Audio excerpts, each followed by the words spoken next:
Hello and welcome to In Conversation. On today's podcast, I'm very pleased to be joined by Susana Pendzik and Salvo Pitruzzella, the editors of Intellect's latest journal, Dramatherapy. Welcome to the podcast and welcome to the Intellect community. And thank you both for your time today. Thank you, James. Well, it's great to see you. How are you both doing? Good evening. Oh, well, it's a little winter here in Sicily, but it's okay. So, Salvo, you're in Sicily. Susana, where are you calling in from? I am in Jerusalem. That's hot, very, very hot. It's well, I'm in Tucson, Arizona. So yeah, it's hot here too, although we're having some lovely spring weather. But yeah, welcome again to the Intellect community. It's wonderful to have you join us as editors, and we're so excited to be bringing Dramatherapy into the Intellect portfolio of journals for 2024. But of course, this journal has been long established, and it was formerly published by Sage.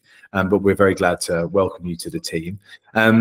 So I want to ask you a few questions about Dramatherapy, or DJ.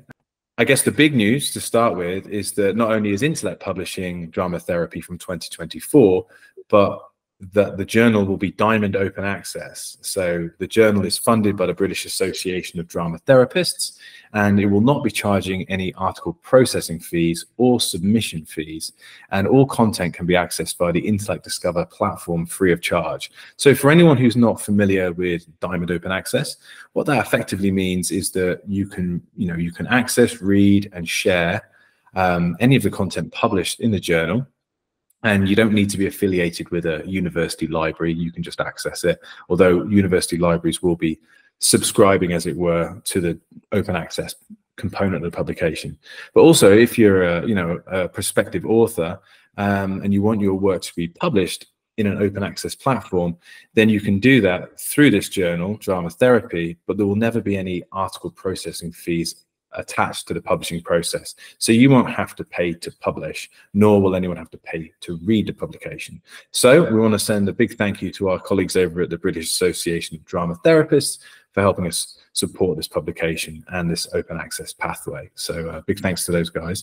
But I want to ask you guys a few questions about the journal. So if you don't mind, I'll jump right into a few of those. So perhaps one of you could tell me, when was the journal first published? The journal was first published in 1977. That was quite at the beginning of drama therapy as a modern profession. And it was really a very important instrument in the dissemination of drama therapy as a field, both in the UK and in the rest of the world. I think the UK was really the first place to be organized and have drama therapy as a recognized profession. And Salvo, let me just bring you in here, because for anyone who's not initiated, can you just let us know, what is drama therapy really? Mostly drama therapy is a way to apply theatrical art in terms of therapy, as a way to help people to get better, to heal from some kind of issues that they can have. But the approach is in a sort of on the border between science and art, because not only we of course research, discuss, and try to improve our methods and techniques, but also we consider creativity as a big source of invention, of understanding what is going on. I think this is the basic definition of dramatherapy. Well, and with that in mind, then, what's the main focus of the journal? Do you have any specific aims and scopes? Is there a particular kind of research that you're interested in? And is the journal kind of structured in any particular ways? Perhaps we can split that question into two. What's the aims and scope of the journal? Kind of what's the main focus? Well, the main focus is to really develop and advance the knowledge that we already have in drama therapy, like people really are working a lot in the field. This method has been used very effectively in the field, and there is a need to research and explain what we are doing. It's like it's almost like we know that we are doing works, and then we need to explain it to the world and see why it works. And this connects with one part of the journal, which is about research, and it's about allowing people to develop their knowledge and of what is in drama therapy that works. So it's qualitative research and quantitative research, and also art-based research. As Salvo said, you know, we are both therapists and artists, and so this is our particular contribution to the field of psychotherapy, let's say. Thank you. That's really interesting, Susana. Salvo, anything to add to that? Yes, I think that the scope of the journal, well, there are of course a larger range of scopes, but I also wanted to include the fact that which is connected with it being diamond open access. The fact that it can reach people even in places where drama therapy is new, and they need to expand the culture of drama therapy, not only in terms of theories and approaches, but also in terms of experience and of new creative ways. And I think this is one important moment for drama therapy all over the world, because there are connections going on. There is a world alliance that has been founded that connects, I mean, professionals and associations all over the world. And I think the journal can serve to this scope. Thank you. Well, in terms of submissions then, is there anything you're particularly looking for? Is there any kinds of, you know, I know you're probably interested in some reviews, books and topics related to the field, and then you've already mentioned that you're obviously soliciting academic, peer-reviewed research articles. Is there any other kinds of contributions that you accept in the journal? Yeah, the reflections from practice. I think majority of the people who are interested in the field are professionals who are in touch with clients, and they want people to know what they are doing and what's happening to them. So there is a lot of reflection from practice that will enhance what it means to be a drama therapist, and also allied professions, because it's, you know, although the journal is drama therapy, it's called drama therapy, but as Salvo said, there are also allied disciplines that could be connected to, such as theater in education, or theater and in health, or psychodrama, or other creative arts therapies. So there is like a building now of links and bridges, not only in drama therapy in different countries, but also in other connected or linked fields.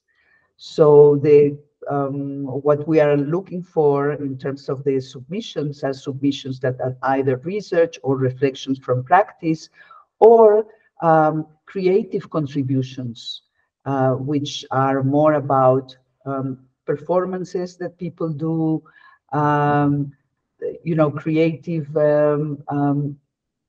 stuff like, you know, stories that can be healing, stuff like that, that can contribute also to develop the artistic part, the aesthetics of drama therapy. I think you've highlighted something quite important there as well, which is the audience, or the intended audience for this publication.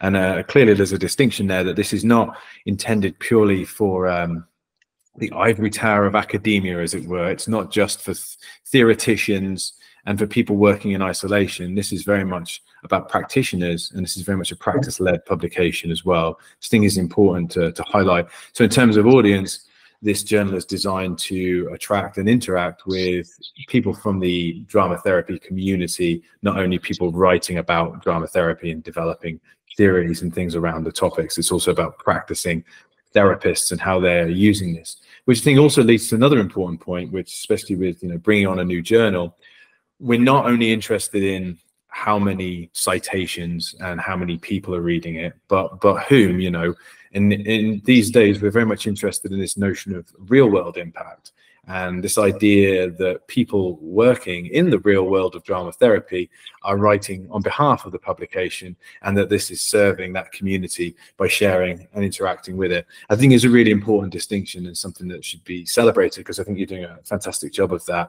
And for anyone out there who isn't familiar with the journal, just because you don't have an academic background doesn't necessarily mean that you can't submit to the publication, nor does it mean you shouldn't be reading it, especially as, again, it's totally free. And, we want to encourage people to take a punt, have a read, see what they think, and then maybe come and join the community. And I know, Salvo, it's important. You were mentioning earlier that there's these organic, groups of drama therapists popping up all over the world where perhaps the discipline is evolving. And that the journal really seeks to tap into them. And I think that's why it being Diamond Open Access is so important. And then with that in mind, that leads me to my next question, really, which is around this notion of open access. And I wanted to ask you both why open access is so important to you and to this publication. And then maybe if you see any, potential downsides or pitfalls, or whether it's all rosy and all positive. So perhaps I could start with you, Susana. What's the how do you feel about open access kind of generally, and why is it so important for this journal? I think it's really crucial. As Salvo was saying, the last few years, there's been a lot of developments in terms of drama therapy all over the world. And there are places such as India, Sri Lanka, South America that cannot really afford to subscribe to the journal, and they are not part of the Bath Association, of the British Association. So I think it's really in sync with the development of drama therapy worldwide, that the journal will make itself available to the people worldwide, and also because there are many practitioners in drama therapy that are not associated with libraries, are not research people, they're more like clinicians or people, but still they want to be updated. And this is one way of doing it, is to reach out in a way that you make it really available to people without free of charge, of course. And also, as you said, it's very important to say that the Diamond Open Access means that the authors are not being charged for publishing, which is a very, very important thing. So we are not, it's really, we're all indebted to Bath for providing this service to the drama therapy community and all around the world as well. Yeah, thank you, Susana. I think that's a very important distinction around the topic of definition and language around open access, and that, there's green, there's gold, there's diamond. People often talk about bronze, and of course, we often talk about hybrid journals. So, and then these terms are used in different contexts and capacities around the globe by different people with different agendas. So lots of different stakeholders. So I think there is is an important distinction to be made, that this is a Diamond Open Access journal, and that means it is truly ethical. And I think where hybrid journals or some gold journals fall flat, really, is that they end up potentially adding further barriers for people from places like India perhaps, or from Africa, places where they don't have such a developed financial structure around academic research. And then these people are being asked to pay to publish in an open access publication, while simultaneously they're being told that they have to publish in an open access publication, but they're needing to fund that personally because the only open access journals available to them are behind a paywall article processing charges, etc. So yeah, just advice to anyone out there, I guess, if you're interested in submitting to an open access journal, make sure you know what kind of open access it is that they're offering, and if you'll be required to pay anything. And also don't sort of equate open access is all good, because there's different forms and different levels, and some of them, of course, are causing, you know, malpractice or some sort of like slightly less than ethical processes, perhaps. So yeah, just to be considered. Anyway, Salvo, enough from me. What do you think about open access, and especially in regards to this journal? Do you have anything to add of why you like it, why it's so important? Oh, just a little memory, because when I started doing Dramatherapy in Italy, there was no material at all. I had to order books on British bookstores by mail, by regular mail. And when I started writing, and well, there was already internet going on, and I found I tried to find articles in order to base my writing. It was so expensive. No, it was incredibly expensive to buy articles by the internet, and I was so frustrated by that, you know, because I was a free researcher, and I was not connected with any institution. So the only way to have this possibility to quote these articles was to pay. And it was self-funded, you know. Yeah. So you can imagine how enthusiastic I could be in having some open access journal like this Dramatherapy journal will be. No, well, I mean, it really is exciting news, and yeah, congratulations to you both on all the work that you've been able to achieve so far, and hopefully this, you know, this move to Diamond Open Access is going to allow that work to reach a much wider audience, and certainly to allow a wider audience to contribute to the emerged but developing field of dramatherapy research. So I think that is really exciting. I wanted to ask you a couple of other questions about the journal while I have you, though. Now, the journal's been going for a long old time, you know, since the 70s. So are there any, you know, maybe special issues from the past, or any iconic moments, any anecdotes, anything you'd want to share that could maybe build a picture for the audience about some of the topics or some of the history of the publication? Because it really does have a real legacy, and a really, you know, impactful one at that. Maybe Salvo can have a take on this. Well, I just want to mention the special issue on the memory of Roger Granger, because for me it was a very important issue, because not only because I was very connected with him, he was my mentor, but also because these aspects of the connection between dramatherapy and spirituality was widely recognized, and this was a very, very good homage to the memory of Roger, because what I learned from him is just this, that dramatherapy is just not a technique or a method. It implies a higher vision, something, well, difficult to define in a few words, but implies spirituality in short terms. Thank you for sharing that. And well, you mentioned special issues, so this seems like a good point to ask. Are there any special issues lined up for the future? Any interesting topics that people might want to submit to, or that you'd like to kind of, you know, build awareness of? Yeah. Susana? Yes. Well, first of all, I want to say that now our first issue is coming up, I think probably in May, or hopefully in May or June, perhaps. And this is a general issue, but for the future, we have there's already a call for papers on dramatherapy and diasporas, or diasporas in dramatherapy. I think it is called finally, diasporas in dramatherapy. And this is a very important issue, because there are so many forms in which diaspora is kind of like connecting with our way of life. It's not only about migration and and leaving one country and going into another, but it's also about diaspora in the body, or the body in diaspora, for example, and things that have to do with human rights and cultural differences and identity. And there are all kinds of diaspora, and even drama therapy as a field that is pulled all the time between therapy and the psychology and drama and theater and the arts on the other side. So, I mean, there are many ways. We decided to call it diasporas in drama therapy to provide a very open and expand the idea of diaspora.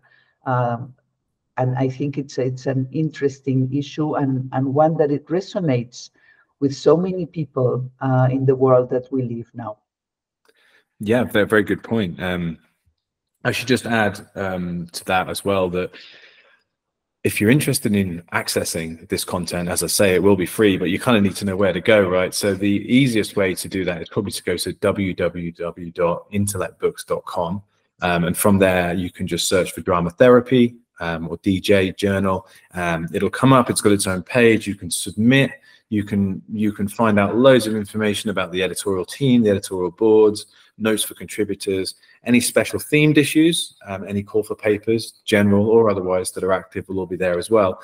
And from there, it'll take you to our Intellect Discover platform, which you can also just search for Intellect Discover just on Google or anywhere else you do your searching. And basically that will take you to Dramatherapy, at which point you'll be able to access all of the content with no paywall.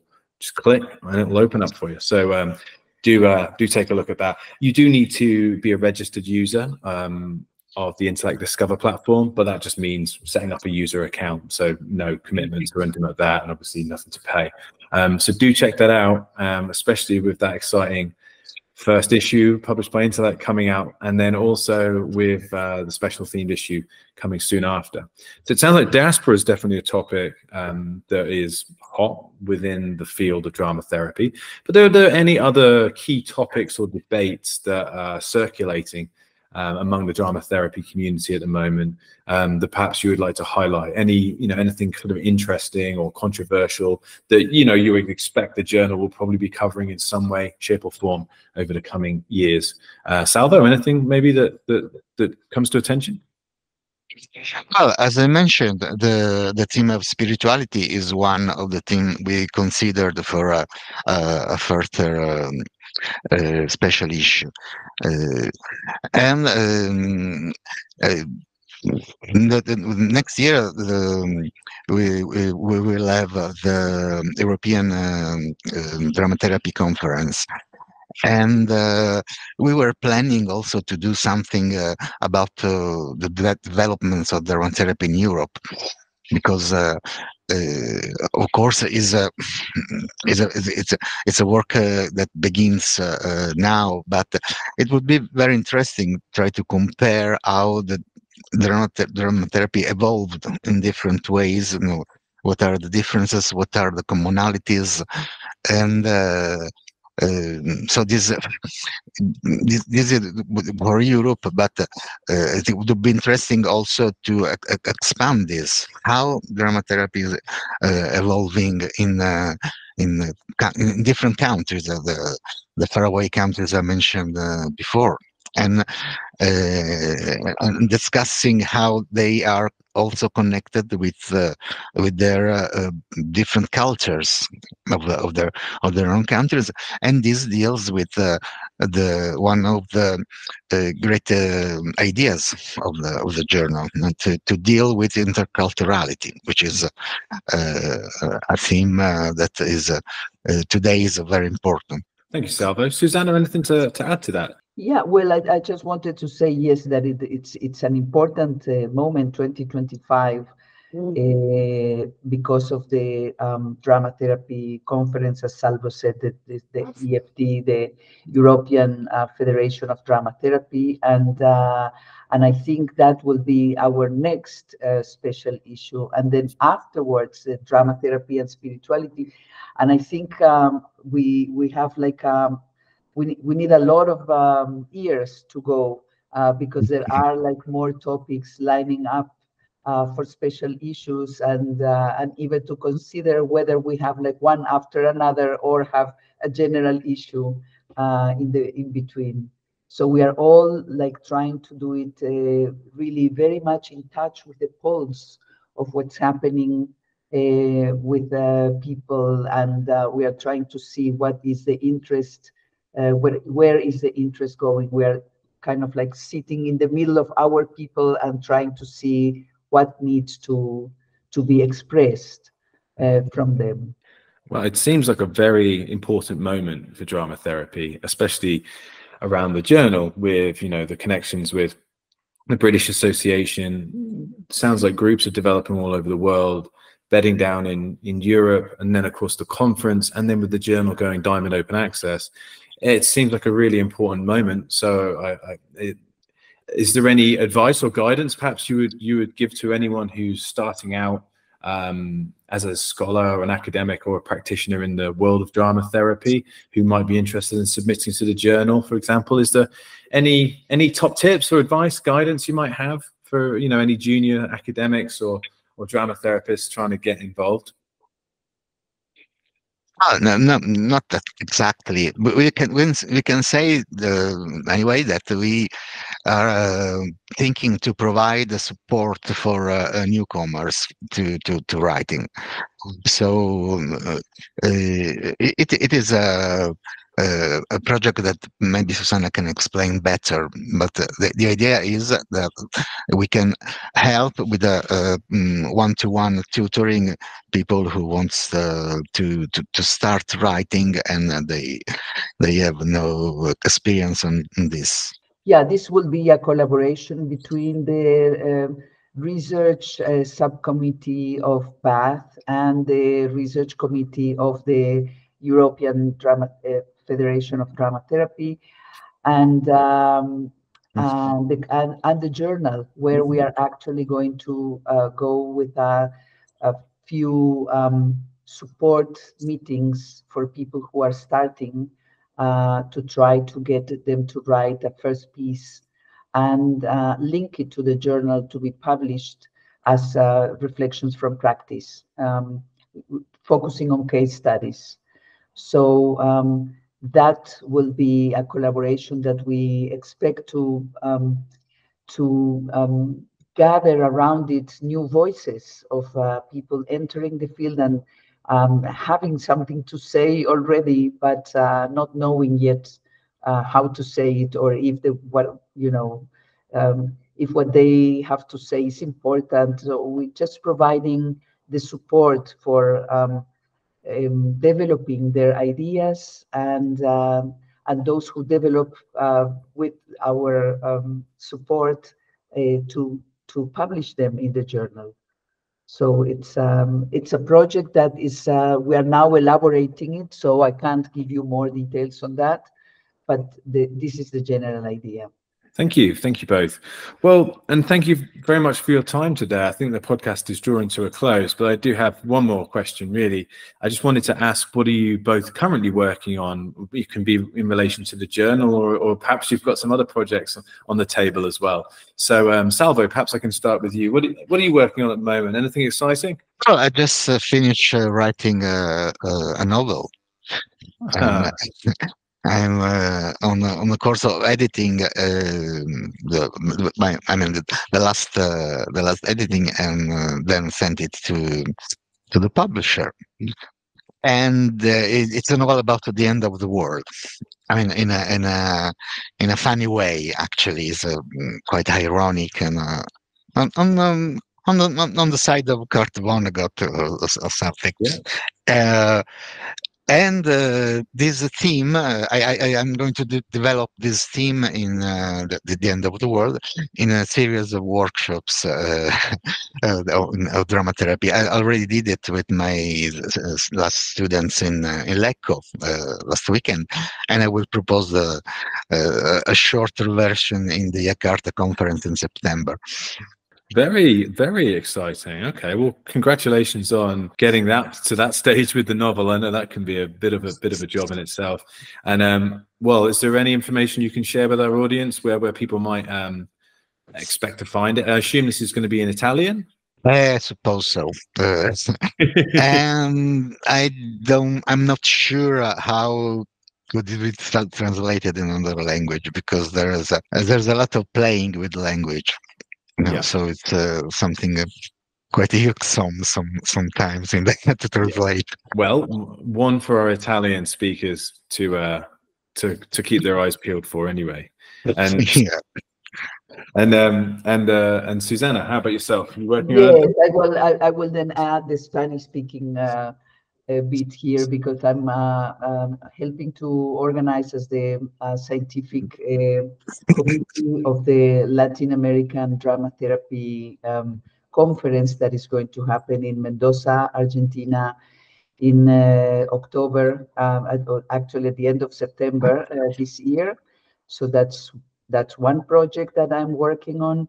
And also working with some young colleagues on who have been are drama therapists who migrated from their countries to another country on a piece that hopefully we will get to publish in the journal about their experiences with doing autobiographical projects in their training programs, coming from the diaspora bit. So that's another project. And finally, I'm doing something about drama therapy and climate change in collaboration with Germany and with some people in Mexico. So a lot of things are going on.